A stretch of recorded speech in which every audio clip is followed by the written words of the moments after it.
السلام علیکم۔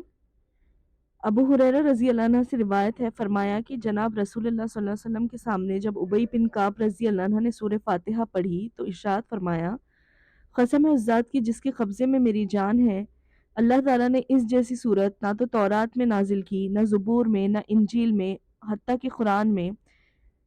یہ تو بار بار پڑھی جانے والی 7 آیتیں ہیں اور بڑی عظمت والی صورت ہے جو مجھے عطا فرمائی گئی ہے۔ رواہ الترمذی۔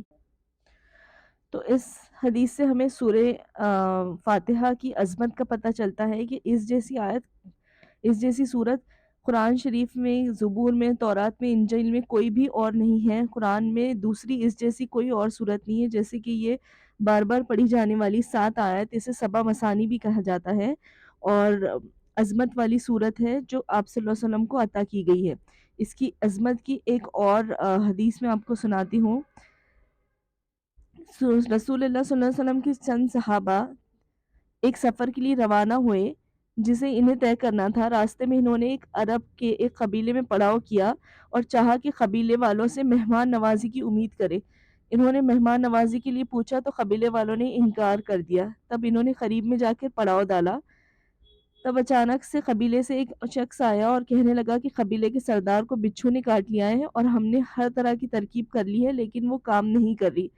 تو آیا آپ میں سے کسی کو جھاڑ پھونک کرنی آتی ہے، کوئی منتر جانتا ہے؟ تو تمام صحابیوں میں سے ابو سعید خدری رضی اللہ عنہ کھڑے ہوئے، انہوں نے کہا میں جانتا ہوں، لیکن چونکہ تم نے مہمان نوازی سے انکار کر دیا تھا اس لیے میں ایک شرط پر تمہارے ساتھ چلوں گا کہ تم میری جھاڑ پھونک کرنے کی ایک رقم مقرر کر دو، مطلب اس کے عوض میں ہمیں کچھ دے دو۔ تو اس طرح سے انہوں نے کہا کہ اگر وہ ٹھیک ہوتے ہیں تو ہم آپ کو چند بکریاں دے دیں گے۔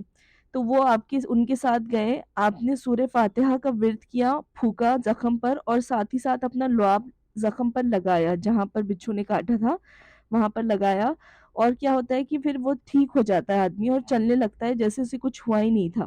اس طرح وہ کچھ بکریاں، روایت میں آتا ہے کہ 30 بکریاں لے کر واپس آئے۔ صحابہ کہنے لگے کہ ہم انہیں اپنے درمیان تقسیم کر لیتے، تو ایک صحابہ نے کہا نہیں، ہم پہلے رسول اللہ صلی اللہ علیہ وسلم کے پاس جائیں گے اور ان کو یہ ماجرا بتائیں گے کہ آیا ہم یہ لے سکتے ہیں یا نہیں لے سکتے۔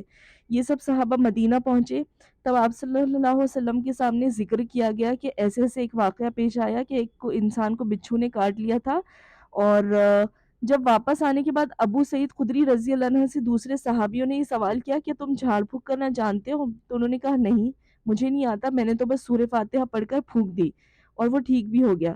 تو یہ سارا قصہ آپ صلی اللہ علیہ وسلم کو آ کر گوش گزار کیا، تو آپ نے کہا کہ تمہیں کیسے پتا کہ یہ سورت جھاڑ پھونک کے لیے بھی استعمال ہوتی ہے؟ سبحان اللہ۔ اسی لیے اس سورت کو سورہ شافیہ بھی کہا جاتا ہے، سورت الکافیہ بھی کہا جاتا ہے۔ سورہ شافیہ، سورت الشافی، کیونکہ اس میں شفا ہے۔ پھر آپ صلی اللہ علیہ وسلم نے ان سے کہا کہ ٹھیک ہے، اور یہ بکریاں تم لے سکتے ہو، انہیں اپنے میں تقسیم کر لو اور میرا بھی ایک حصہ لگا لو۔ سبحان اللہ۔ تو ہمیں اس سے یہ بات سمجھ میں آتی ہے کہ سورہ فاتحہ میں شفا ہے۔ جب بھی آپ بیمار ہو، آپ کو سر درد ہو، آپ کو پیٹ درد ہو یا کسی بھی چیز کے لیے، دیکھیے ہمیں سنت نبوی کو فالو کرنا چاہیے۔ تو آپ یہ کر سکتے ہیں کہ 7 مرتبہ یا جتنا بھی آپ سے ہو سکے سورہ فاتحہ پڑھ کر آپ اس جگہ پر دم کر لے جہاں بھی آپ کو مرض ہے، یا پھر پانی پر دم کر کے وہ پانی پی لے۔ سورہ فاتحہ میں شفا ہے، یہ ہمیں سنت سے اور حدیث سے پتہ چلتا ہے۔ سورہ فاتحہ کی فضیلت اتنی زیادہ ہے کہ ابھی تو میں بیان بھی نہیں کر سکتی ہوں۔ میں نے آپ کے سامنے صرف 2 حدیثیں پڑھی ہیں، ایک جس میں آپ صلی اللہ علیہ وسلم نے کہا کہ سورہ فاتحہ جیسی صورت کسی اور کتاب الہی میں نہیں تھی، اور دوسری ہم نے دیکھی کہ سورہ فاتحہ شفا ہے۔ تو سورہ فاتحہ کو آپ بطور شفا اپنے کسی بھی مرض کے لیے پڑھ سکتے ہیں اور دم کر سکتے ہیں۔ جزاک اللہ خیرن کثیرہ۔